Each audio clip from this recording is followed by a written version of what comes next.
Hey there, everyone. It's Saturday night, sort of. Whatever. It's Saturday late afternoon. It's going to be Saturday night, the 2nd of January, 2021. It's week 17's a coming. For those of you who care about the games, these are the games. These are the predictions. We're going to get to them in a second. None of this means anything yet, though, because they haven't happened yet. But these are point projections. Apparently, we think the Bucks are going to beat Atlanta by 9 points. But we'll get to that in a second. I want to talk about the season, the 16 weeks of the season. You know, uh, I kind of churn out these videos and predictions every week to week and recap without oftentimes taking a step back and looking at, well, how have we done the whole year? Like, does it matter? I know I'm up money this year. I'm betting on football because I've hit at least 2 weeks throughout the season. I hit one of my bets where I bet like $60 and went over 1,000. I did that 2 times. I almost never bet more than $150 in a week. Usually I bet 100 in a week. That's kind of like my thing is I bet 100 on the football games. But then you'll bet the Monday night game or whatever. Anyway, point is I usually do 100 in a day when there's football going on. So that's the point for fun. And I've hit at least two of those two granders. And so I haven't even bet $2,000 the whole season. I have to be up. I haven't looked at everything, but I know I'm up. And there were good weeks. And what do I mean by that? Well, for example, this thing right there's a couple interesting things to look at, and I want to say against the spread because that's what people often ask me about because it's less variable when it comes to the line. Like when you take them with or without the points, which are showing up, where are you points? This spread right here. When you take them, this team with the points, this is what happened. Like we had, I should put week in here. I think I can. But it's gonna start screwing stuff up. Well, let's say I don't know when we had Arizona in this week, but we could start to break this down by week. You could see that we had Arizona on the spread 7 potential times, and they lost to Seattle away. We had them a lot away. They went 3-2 away, but we had them 5 out of 2 times. We actually did really well with them throughout the season. Oh, you can't count week one when we do this though. We gotta pull week one out of here. This is the thing. We're actually 4-2. Week one was back predicted, so because I didn't do predictions in week one, so you could not count week one. So I'm removing week one, and let's open up everything again real quick because I want to look at total numbers, which is really fascinating. So teams that we picked on the spread, not week 17 and not week one, we've gone 115 and 104 throughout the year, 53%. That's okay in my book. Now, it gets even better than that when you look at pruning like the extremities and margins, but I won't get too in depth into that. But anyway, the point is we did better on the, against the spread than, we did okay. Whoops, I'm going to hide that. Now, how did it go throughout each week? Like in week 2, we were 11-5. Then we were 4-12. Like, let's look at this. See how it flowed. We were 4-12. Then we were 4-10. Oh my God, it was terrible in the first few weeks. Like I said, because it's not really predictive in the first few weeks because you don't have enough player stats yet. Then we went 9-5 in week 5, right? And then you start to see why people like to get into this thing in toward after the few weeks into the season. So we go 9-5. Then we go 9-5 again. This is good. And when you're going 9-5 against the spread, you can see how a lot of green there is. Let's like back here. So after week 4, so like next season when I'm like, hey, you can't really trust the point predictions until at least week 5. This is what I mean. The extremities with the high spread numbers that you have to beat up here. This is why it didn't work out at the top. It works out more in the middle. Is you got these tough games where they have to cover 7 points or 11 points or something. Yeah, and they don't cover because that's a lot of points. Like Arizona's the only team that covers against the Jets in week 5. But these middle ones, look at that. I mean, that is 7-1 in these middle chunk 8, or at least all the way down to here to being like 9-2. That's awesome, right? What about in the subsequent week? Well, actually, lose a chunk in the middle, but better at the bottom. Maybe it just sways to the bottom because you get points with these teams down here. Maybe that's what's going on. Oh God! As soon as I say that, the next week is a huge loser. Whoops. right? So that completely doesn't look like the other one. This one looks good. Here's a really good week in week 8, 10-4. Then a terrible week, but that stuff at the top is also still bad, but also not a good week. Then stuff wins at the top and is bad in the middle. I mean, I don't see a lot of tracking. 7-7, 7-7, 11-4, crushing week 13. So this, you can see these are probably weeks where I made the $1,000 because I took a huge chunk of 5 teams and hit it or something. That's why a really good week can really pay. Like I probably lost. I might have won on a 9-5 week. I probably lost. I probably hit another 1,000 here in week 8 because of these games. Like would I have stayed away from Carolina because they were -2.5? Maybe. I probably did. Yeah, I probably didn't take Carolina against Atlanta -2.5. I doubt it. They ended up losing this game. But anyway, so the point is how predictive was it? 7-7, 11-4, 6-10, 7-7, 10-6 again. You know, who knows? Will we be 12-4? Hopefully, we'll find out. So let's talk about those games. And now that we're 6 minutes into this, now that you understand how it comes in chunks and comes in waves, and how the point predictions have done. Is that you have situations with teams that need to get into the playoffs or need to see themselves in the playoffs and are going to be hunting, and then there's going to be other teams that probably don't care. Now, the funny thing is last week we won those games where the team supposedly didn't care. We had like Cincinnati. I think we had, was it Denver that maybe we didn't have? I don't know. I think we won most of them where it didn't matter. Well, in this week, let's go one by one and see if we can deduce if the game's bettable, and like, will I bet $100 on these games? I think I should, because it's the last week of the season. I'm spending all this time on the video, but I don't really physically have the time to go make bets. I have too much to do, so hopefully I'll get out and do it, but I might not. But if I do, I'm going to talk about what I'm going to do right now and how I'm going to split up a round robin with what's here. So Tampa Bay really supposed to beat Atlanta because it means something, I think. I think they have to win or supposed to win or whatever. We think they're going to, with authority, do it. They're supposed to beat 6 points right now. These lines are pretty updated. So I would have to say that Tampa Bay is a pick in some fashion, whether it be money line on a big parlay around robin or whether it be -6, because they're supposed to win here by 9. All right. Oh, yeah. What do I have going on with injuries? Sorry. I updated the injury report. I do not have questionable players playing. Well, what if I did? What if we did? Well, what would that do to the Tampa Bay game? The answer is not much. Exact same result. Wow, that's good to know. I guess the questionables are not that. Is that right? I mean, that's what it looks like. Oh, somebody else with a questionable too. I don't know who that is. I mean, look, here, how's Tampa Bay's injury situation? The answer is I don't have anybody questionable in Tampa Bay here. I mean, if you looked at everybody's everything, you'd see that Tampa Bay has O.J. Howard out with an Achilles, and that's it. So that's great news for them injury-wise, and probably the same injury situation is also in existence for Atlanta.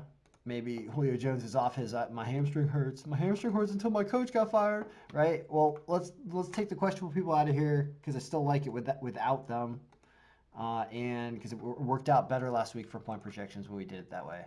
And it makes sense. Questionable people are on that list because they're not 100%. So if they're not going 100%, what percent are they going? Sometimes they just don't get targets because they're not healthy. So it's kind of a good idea to see what it's like to move all that stuff out of the point projections. So Tampa Bay is a pretty big pick here in all of its forms. Seattle and the Niners. The Niners have been ruining lives all season. Seattle probably has to win. It has them winning by 7. They got to cover 5.5. Russell Wilson's going to absolutely do everything he can to win that game in San Francisco, wherever San Francisco is playing, which is probably Arizona. I don't even know. There's so many questions. I haven't paid enough attention to speak too knowledgeably on every game, but I just know in passing. I'm sorry. Do your own research with other factors that the algorithm's not considering, like weird locations of home games and weather. I'm not taking into account weather, which we probably ought to do next year, or maybe for the playoffs. Maybe I'll build weather into the playoffs. All right, so anyway, Seattle, I think they win that game. I don't know about them covering because of the way Russell Wilson eats the clock. So I would just say it's close, right? And the algorithm says it's close, but says that Seattle wins this game by win score and by point projections by 7. So Seattle wins that game. And as sure as you can ever be of things. Now, here we go. Now we get some fun. Washington, the football club, the club formerly known as football, trying to win a division with a negative record. I mean, how awesome is this? Well, I think I'm a Skins fan. I don't know which team that is anymore, but I am a Skins fan, and formerly redacted, I'm rooting for them. Now, if I bet them also, they will absolutely lose. They are also in Philadelphia. So me rooting and betting for them means that they're going to lose. Algorithm says doesn't matter, Ken. They're still going to win. They're going to win by a touchdown. 6 points. They're favored in win strength. The Eagles are that bad that even the Eagles are going to fumble this. So get scared because the stars have aligned for the Washington Football Club. Let's just double check after we put in questionables and see if that does anything. Washington all of a sudden becomes the #1 pick with questionables, and you got to be kidding. Did that just happen? That's the team that popped up? Wow. That's freaking crazy. Oh, there you have it. I mean, if you think about a pick of the day, it's the Skins -122 to win, or the Skins -1.5. And I would hate to lose that if they win that game by 1 point. I'd rather just take them to win and root for them to win the whole time and not have to care. So yeah, that's my pick of the day as an enjoyment and watchable. I think that game is the night game, right? Isn't that the night game? Let me look. Oh God, it's the last game of the season. Absolutely the pick of the day. Watch the Skins blow it and ruin all of our lives by losing all of our money as like the last team on a round robin. But that's the pick of the day. The Skins to win at -122. Tampa Bay also to win or -6. Tampa Bay more likely covers than anything there. Now, Seattle and San Francisco. Seattle to win. So that's 3 things we got. Miami at Buffalo. Here's confusion. And I don't know how to play this. I'm sure there's a really sharp, intelligent way to play this game. Because I think Miami has to win. I think, or will secure. I wish I knew the specs, but I'll tell you what, Miami doesn't want to blow this game. That's for sure. It's in Buffalo. Buffalo has sort of nothing to play for, I think. Because even if they win, something else happens. I don't know this for a fact. There's funky fuzzy. Basically, Buffalo can lose this game and not lose too much of anything, I think, when it comes to seeding, I think. And they definitely can't get knocked out of the playoffs. That I know. Like, they're already in. So Buffalo can definitely lose this game. It predicts Miami wins the game anyway. Now, this is with questionables in. Let's get questionables out of there. As these teams are fighting more. What does that do to that game? It puts it down here with Miami winning by 4. They're not favored by win score. What is the play here? Is it under? Is it an under because it's Buffalo? What is the over-under in that game? I'm confused because I feel like this game is going to screw me if I try to get too smart with it. It just says like Miami probably wins because they have to fight, right? And Buffalo doesn't have to fight. But Buffalo might just because they're good, just have fun with it. I don't understand what to do here. I'm too confused. I love the good line for Miami, given that Buffalo might not need to fight to win. That seems smart. But I don't know if it wins, and it's probably still got like a 50-50 chance of happening. So I'm just confused about that. But I can see that the algorithm agrees that they're going to win in both scenarios. So keep that in mind for my projected score. So that's probably a good bet at +150. All right, that's what I'll say. Now, what else we got? How did this happen? What changed? I thought I did this, right? I took out everybody questionable, which is what we want to do. All right. So now we have Detroit over Minnesota. That's funny. You know what's funny isn't Minnesota like known for screwing up. Like, I bet you Detroit +7 somehow has a really funky pick. They suck, but it's the last game of the season. And what kind of ridiculous, like them hitting the 240 and winning this game is not, like +240 is a really good line for that happening. I don't think that the Vikings want to like let's not foreshadow injuries or something. But like, you don't want to throw Dalvin Cook out there too much in case you push him in. You don't want to do that. So they're probably not going to fight that hard. They have nothing to fight for, right? I mean, maybe some money somehow, but not really. Funny game, but Detroit +7 kind of seems sneaky. But you don't want to have them ruining your round robin. So this is for like a for fun round robin is Detroit to win there at +240 with like 3 other teams. Raiders and the Broncos. Here's another game. It doesn't mean anything. In Denver, predicting a high-scoring game. Really? 35-31 without questionable players? Are you serious? That's pretty nuts. Now what is the algorithm calling it over there? I guess there's no way the over under 61 points. I mean, Denver's. That's weird. 50, right? We are crushing that over at 66 points. So there's that. I guess that's an over game, given that the game doesn't matter. Maybe funky things happen in Denver with points because stuff doesn't matter and there's no defense in the cold, no oxygen. I don't know. Cincinnati and Baltimore. Now, here's where you see this big old red -78 and somehow the algorithm is saying take them. So what's that all about? It has Cincinnati winning. Are you kidding me? That's the funniest thing I've ever seen. Is their new quarterback good? Is that why they're winning? Didn't they win a game last week? What happened with them last week? Cincinnati did something last week. The last 2 weeks, I think, too. Like Cincinnati, where are they? Cincinnati. I'm just gonna click them. Where are you? Yeah, they beat Houston, who sucks. Yeah, that makes sense. All right. So in this case, it's saying, but how on earth could they? Doesn't Baltimore need to win, right? Obviously, which is why this is insane. Baltimore having trouble beating Cincinnati in this game when Cincinnati's at home, even though Baltimore plays better on the road, is kind of funny. I see why the algorithm's taking it, but the algorithm also says they win. And I guarantee you nobody thinks Cincinnati's going to win that game, so that's funny. I don't know why. Let's put this back in. It did this with Atlanta and Kansas City last week, and Atlanta almost beat Kansas City. With questionable people in, does the game switch? What happens? No, it goes down here, and it has them losing. Good, at least reasonably. So there's a lot of people injured on Baltimore is the problem. And who are those people? What's going on? Let's look. Baltimore. Questionable ankle. Willie Snead, Gus Edwards, and Mark Ingram with illness. Oh, this is why. This is why Cincinnati is a sneaky good pick plus all those points.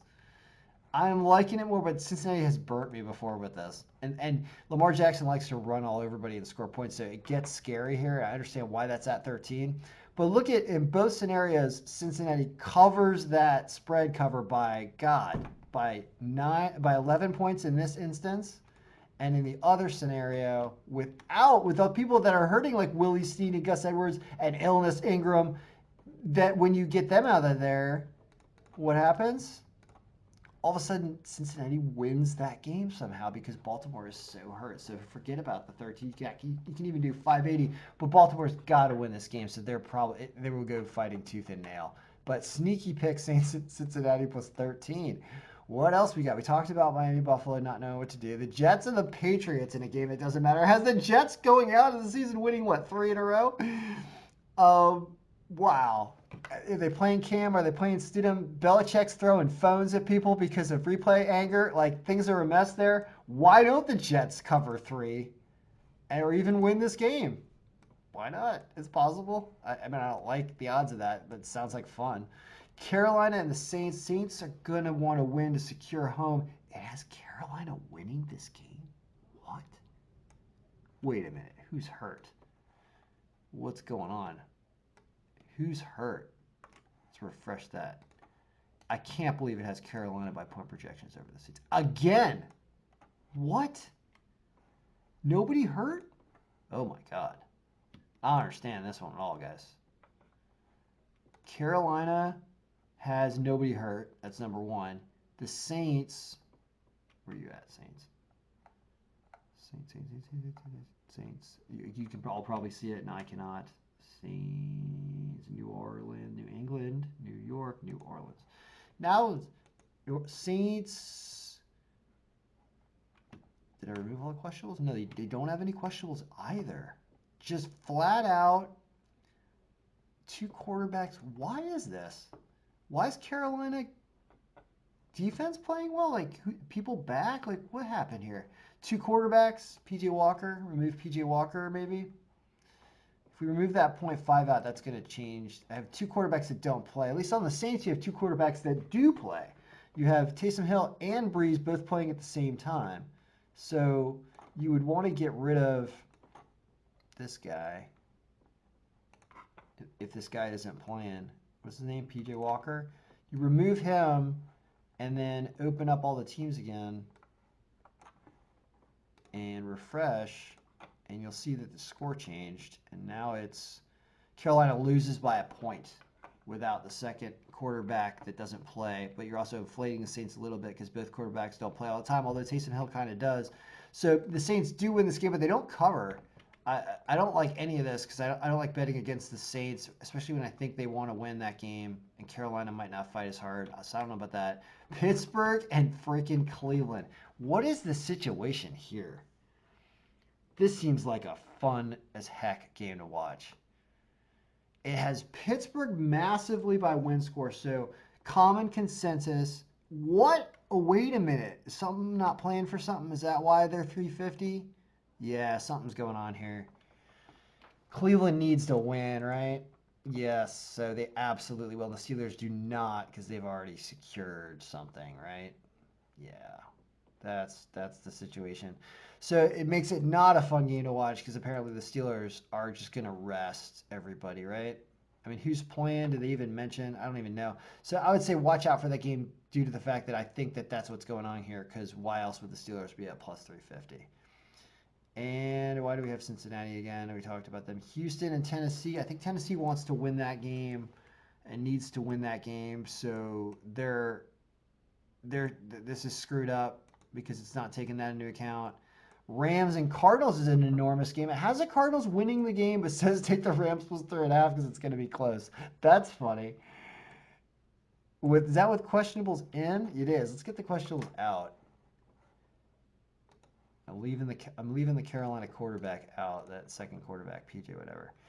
And which is a Bears-Packers game we didn't talk about yet either. And a Jags-Colts game. Why all this stuff moving around on us? And Chiefs-Chargers. Jesus, where'd these all come from? All right, so I know we're 23 minutes in, but whatever. I'm going to actually probably make some action after looking at this. The Giants and Cowboys. Oh, my God. 31-31. Our Cowboys are fighting to try to win if Philly beats Washington or something, right? This is fun. Dallas is going to want to win that game. Only 2.5 points. Can the Giants still win out too? What's going on? I gotta know that before I talk about that game. Chiefs and Chargers. This game shouldn't matter at all. So I think you stay away from it, right? Because Chiefs are in, obviously, and I don't think they're even defending anything. I don't know. Chargers are not playing for anything other than just go home, to go back to San Diego. So the Rams cards in this scenario likes the Cardinals again by a point. So the Goff thumb injury and everything pushes the Cardinals over the top. It must be barely, but they don't cover. So you have to take them minus like 160 or whatever it is. And Bears-Packers. The Bears need to win, and the Packers kind of can or can't. I don't know how that works. Bears at plus 205, plus 5.5. I don't know what. I think maybe they both want to win, but I don't know what the repercussions are. There's a lot going on, guys. Pick of the day is still up at the top is Washington, right? Yeah. Pick of the day is Washington because the stars have aligned, and with the questionables back in, the Washington was actually the number one. So you look at people that supposedly are actually playing in the game, and you're putting the questionables back in, you get Washington is the most point projected team to win. So obviously you take the -1.5, or I say take them to win, just because you do not want to lose that game if they win that game by 1 point. That is the worst way to lose a big bet or something.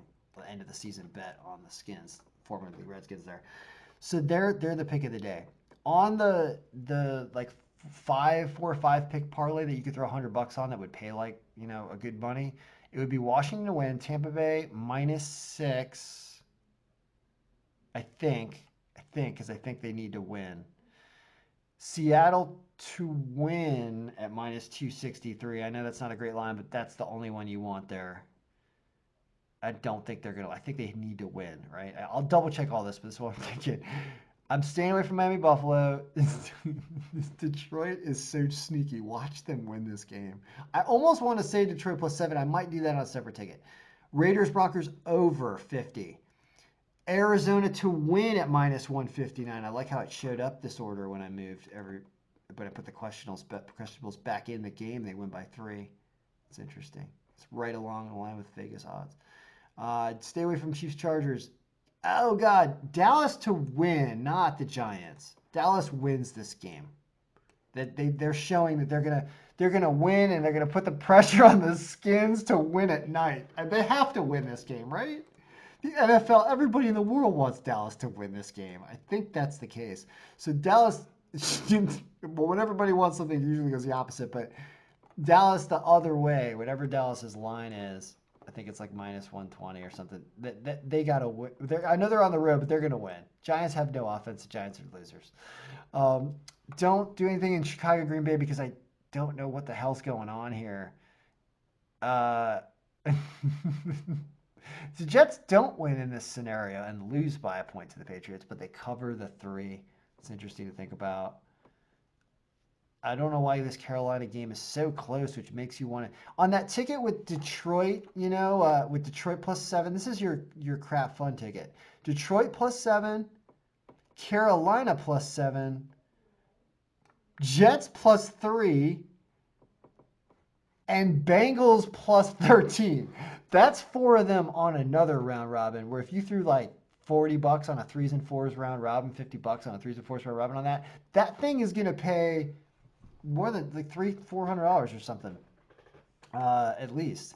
If you hit 3 out of 4, you'd win money too. That I like that as a fun ticket. But the hard rooting for ticket is Washington to win, Tampa Bay minus the points, Seattle to win.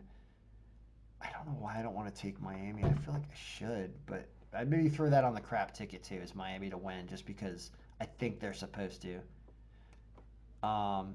And I don't know, this over could go, I don't know, whatever. I'm talking too long. It's almost a half hour, but I feel like throwing this whole season together and everything does allow you to make really, really super knowledgeable assessments of things, and you will win money overall. You're not going to win everything and win a ton of money, but you're going to have, over the long run, your edge is going to make you a profitable bettor, especially if you don't do it in a way that's for risking a ton of money.